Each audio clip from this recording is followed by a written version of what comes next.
Тэрийн үйлчлэгэнд ялгуурлан гадуурхалт яг ямар хөө байдлаар түгээмэл илэрхийлж байна? За хамгийн чухал одоо энгийнээр хэлэх юм бол харваас хоёр өөр хүнд нэгэнд нь мэдээлэл чинь хүрэхийн тулд нэгэнд нь нэмэлт одоо үе шат шаардаад байвал тэр бол ялгуурлан гадуурхал тий. Жишээлбэл би эмнэлгийн үйлчлэгээ авахын тулд заавал хүнийг гуйжээж дээшээгээ шатрар гарах хэрэгтэй юм бол тэр ялгуурлан гадуурхалтны нэгдүгээр төвшин.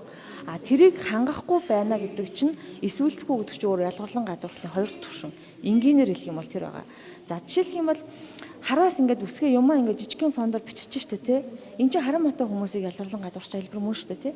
Энээс эхлэн гэсэн үг. А тэгэхээр өөрөөр хэлбэл ер нь зөвхөн төрийн үйлчлэгээ гэхгүй аливаа одоо хүнийг ажилд авахтаа ч гэсэн тий тэдэс тэдэн нас гэж зааж байгаа ч өөрөө насаар ялгуурлан гадуурч байгаа гэсэн үг. А хүнийг царай төрхөөр нь гадаа төрхөөр нь ялгуурлан гадуурч чинь царай ийм байх хэвээр ийм төрхтэй гэж ярьдаг тий нөгөө өндөр турхаа юу гэдэг лээ. Тэр чинь өөрөө хүнийг гадаа төрхөөр нь ялгуурлан гадуурч байгаа гэсэн. Тэр энэ өөрөө нөгөө хүмүүс өөрсдөө энэ намайг ялгуурлаа гэж гомдлохгүй байгаа шүү дээ. Гэтэл гомдлохгүй байгаа ч гэсэн тэр хүнд мэдрэмж нь үлдчихэд байгаа байхгүй. Тэгэхээр энийг хэмжих арга нь юу вэ гэхээр тухайн үйлчилгээ өөрөө ялгуурлахгүй байх хэрэгтэй гэдэг хуультай байх хэрэгтэй болоод байгаа байхгүй. Бүх хүн хуулийн өмнө тэгш хэрэгтэй байхгүй.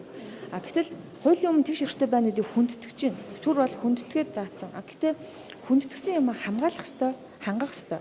Тэр хамгаалж хангах үйлдэл нь тусгадаагүй байгаа байхгүй. Гол асуудал нь тэндэл байгаа.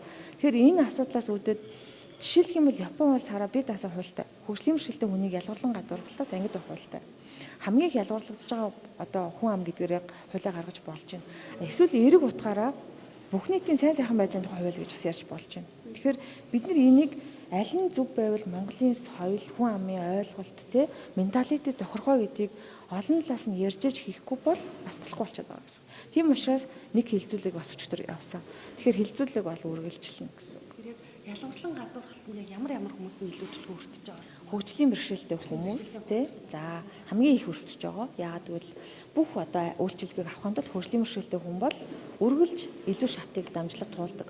Дамжлага нэмэгдлээ тэр бол ялгуурлан гадуурхал гэсэн үг байхгүй. Жишээлх юм бол би өнөөдөр телевиз үзэхэд хэл ярианы одоо сонсохгүй байгаа юм чинь надад орчуулга хэрэгтэй байл шүү дээ. Энд чинь өөрөө би орчуулга шаардна гэдэг чинь өөрөө надад нэмэлт одоо юм хэрэгтэй болоод байгаа байхгүй. Тэгэхээр энэ өөрөө ялгуурлан гадуурхалтын үйлчилгээ тэгш биш байгаа гэсэн үг. А гэтэл та нар манай сувгийг өнөөдөр цацгалгүй үзчихэж магадгүй штэ гэж бодоод дохионы орчуулга хийчихэж байгаа бол тэр чинь ялгуурлан гадуурхахгүй үйлчилгээ гэсэн үг. Ер нь бол ялгуурлан гадуурхлыг олон улсад 13 хүртэл ангилдаг юм байна. За насаар нь, хүүсээр нь, бэлгийн чиг баримжаагаар нь, нийгмийн гарлаар нь, үндэстэн ухсаатаар нь, орлогоор нь, гадаад төрхөөр нь, эрүүл мэндийн байдлаар нь ингээд хүнийг ялгуурлан гадуурхдаг. За Монголд хамгийн түгээмэл бол ер нь үзэл бодлоор бас хүнийг ялгуурлан гадуурч чинь. Манай хууль яадаг вэ гэхээр хохирлын тооцоо гэдэг байгаа байхгүй. Би ингээд нүдэн дээр харагдсан хохирсон гэмцэн юм байхгүй болохоор би ингээд хүн намайг ялгуурлаад би ингээд ийм болцсон маяг ярьж чадахгүй тий. А тэгэхээр миний хэлээд байгаа санаа болохоор тэр үйлдэлийг нь хуульчлаа л гэдэг байгаа.